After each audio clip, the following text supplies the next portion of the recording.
अलावा हमारा बौद्धिक जो कुछ भी कार्य है वो भी इससे बहुत ज्यादा एक ऐसे गर्त में पड़ सकता है कि कभी तो हम एक बात कहते हैं, कभी दूसरी बात कहते हैं, कुछ समझ में नहीं आता क्या। इस कलयुग की सबसे ज्यादा अगर आप किमिया देखना चाहें तो अमेरिका में दिखाई देते हैं। अमेरिका में कहते हैं कि थोड़े दिनों में 65% लोग स्किज़ोफ्रेनिक हो जाएंगे। माने कुछ टाइम के लिए वो पागल हो जाएंगे और कुछ टाइम के लिए ठीक रहेंगे। ऐसे अपने देश में आधे पागल मैंने देखे नहीं अभी तक, पर वहां पर ऐसे बहुत लोग हैं जो कि थोड़े दिन के लिए बिल्कुल अच्छे नौकरी करते, धंधा करते, फिर एकदम से वो उनकी हालत खराब जाती है और उसको कोई तरीका नहीं जो ठीक करे। वहां पर अनेक चीजें ऐसी हो गई हैं कि शारीरिक तकलीफें एक अजीब सा स्वरूप लिए हुए, छोटे बच्चे तक वहां बहुत परेशान। ऐसी गंदी गंदी बीमारियां उनको हो गई कि उस बीमारी से उनका छुटकारा नहीं।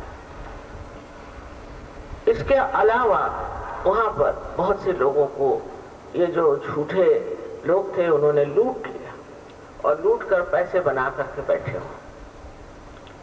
इस प्रकार नानाविध तरीके से त्रस्त ये लोग हैं। और हम लोग तो सोचते हैं कि अमेरिका कोई बड़ी भारी जगह है जहां पर के पता नहीं लोग क्या आनंद के सागर में बैठे, बड़े दुखी लोग। क्योंकि जो लोग बाहर जाते ही नहीं, जिन्होंने कुछ देखा ही नहीं, उनको ऐसी ऐसी गलतफहमियां होती हैं। इस गलतफहमी से छुट्टी पाने का एक ही मार्ग है कि आप सत्य को जाने, यथार्थ को जाने, रियलिटी को जाने। अब उसका जानने का मार्ग क्या परमात्मा ने हमारे अंदर बनाया नहीं होगा? ऐसा सोच लेना भी एक बड़ी गलती है। परमात्मा ने हमारे अंदर कुंडलिनी की शक्ति बनाई और वो कुंडलिनी की शक्ति जब जागृत होती है तो वो 6 चक्रों में से गुजर करके और ब्रह्मरंध्र को छेदते हुए चारों ओर छाई हुई इस परम चैतन्य की सृष्टि में एकाकारिता प्राप्त करते हैं। यह सत्य बात है, लेकिन मैं कह रही हूं इसलिए नहीं, आपको इसका अनुभव आना चाहिए। और ये बहुत आवश्यक जरूरी चीज है कि आप इसका अनुभव प्राप्त करें, क्योंकि उसी से आपकी जो तकलीफें हैं दूर हो जाएंगी, आपका अज्ञान दूर हो जाएगा और आप सबल हो जाएंगे, समर्थ हो जाएंगे, क्योंकि आपके अंदर ये शक्ति प्रवाहित है। इसी शक्ति के द्वारा ये आज फूल यहाँ लगे हुए हैं, इसी शक्ति के द्वारा हमारा हृदय भी चल गया।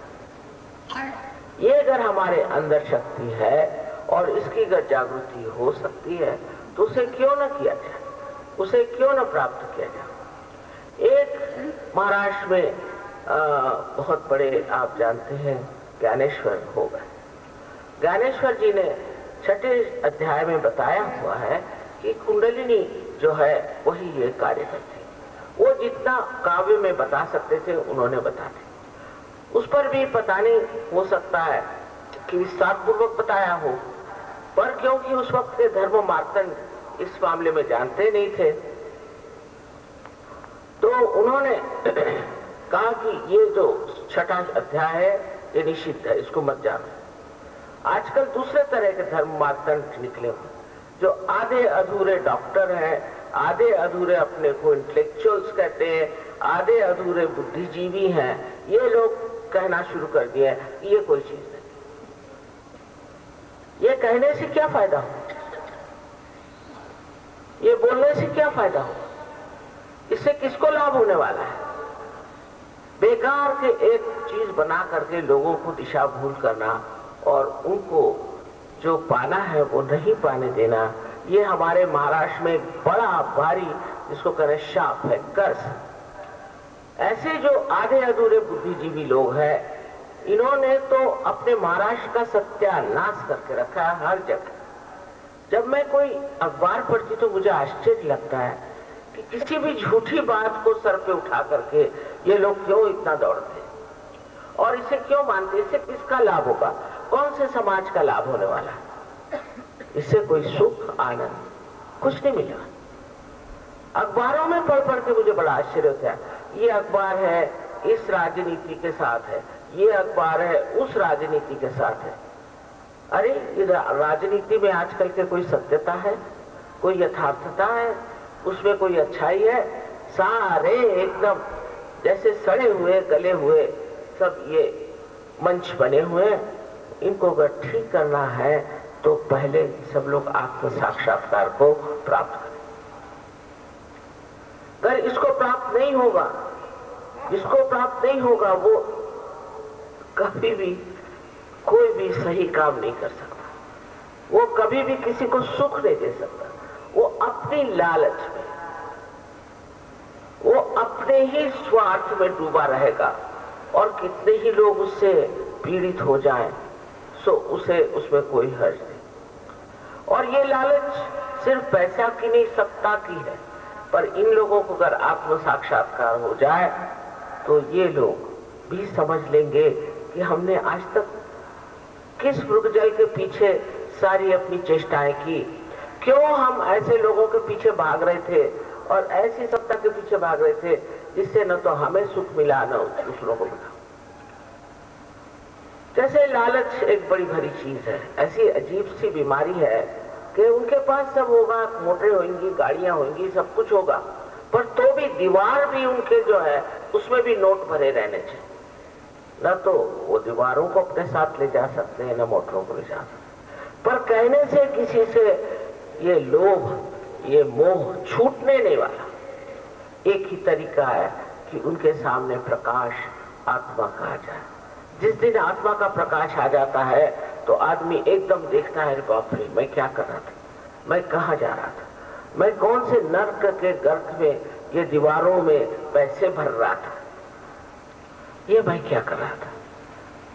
ये जब उसको एकदम ज्ञात होता है तो वो सोचने लग जाता है कि ये मैंने कौन सी व्यवस्था कर दी, कल मैं मर जाऊं तो मेरा क्या हाल होगा। मुझे लोग आज बहुत मानते हैं, लेकिन कल मरने पर मेरी क्या दुर्दशा हो। और मरने के बाद भी लोग सोचेंगे चलो छूटे, इस दुष्ट से एक बार किसी तरह से नजात पाए, से किस तरह से छुट्टी हुई। इस तरह के जीवन से जीने से अच्छा यह है कि आदमी अपने को अपने आत्म गौरव में और स्वाभिमान में जिए। अपने स्वाभिमान में जीना इन लोगों को नहीं आता। ये झूठी झूठी बातें फैला करके और झूठे झूठे कार्य करके अपने को बड़े महान समझने लग जाते। ऐसी बाहरी झूठी महानता ऐसी गिरती है कि जो आज बड़े सीना तान के चल रहे हैं तो कल सर के बल खड़े हो जाते। आज अपने को जिस चीज की बहुत जरूरत है वो है देश प्रेम, निस्वार्थ देश प्रेम, देशभक्त। हमने तो भगवान की कृपा से हमारी उम्र यह है कि हमने तो एक से एक देशभक्त देखे, जिन्होंने अपना सारा जीवन जो है वो तन मन धन सब कुछ देश पे अर्पित कर दिया। लेकिन आज ऐसे लोग हैं कहाँ? ऐसे लोग नहीं है, सब ज्यादातर स्वार्थी लोग हैं और उनके पीछे भी सब स्वार्थी लग रहे हैं। पर स्वार्थ शब्द का अर्थ समझना यह है कि जिसने स्व का अर्थ समझा वही स्वार्थी हो सकता है। और ये स्वार्थ हमें प्राप्त हो सकता है अगर हमने अपनी कुंडलिनी को जागरूक करके और अपने आत्मा का दर्शन किया। आत्मा का प्रकाश जब हमारे अंदर आता है तो सबसे पहले मनुष्य के मुख पे ही एक दीप दिया जाता है, उसके चरित्र में एक विशेषता आ जाती है, एक आदर्शवादी हो जाता है। उसमें ऐसी छोटी छोटी ओछी बातें भाग जाती और एक दैदीप्यमान चरित्र उसके अंदर जीवित होता। इसको प्राप्त करने के लिए आपको कहीं जाने की जरूरत है, कोई जंगलों में घुसने की जरूरत नहीं, किसी साधु सन्यासियों के पास जाकर के तप जप करने की जरूरत नहीं। सब्सक्राइब कीजिए कुंडलिनी जागरण को और प्रेस कीजिए बेल आइकन को, जिससे कि आपको मिल सके हमारी लेटेस्ट वीडियो सबसे पहले।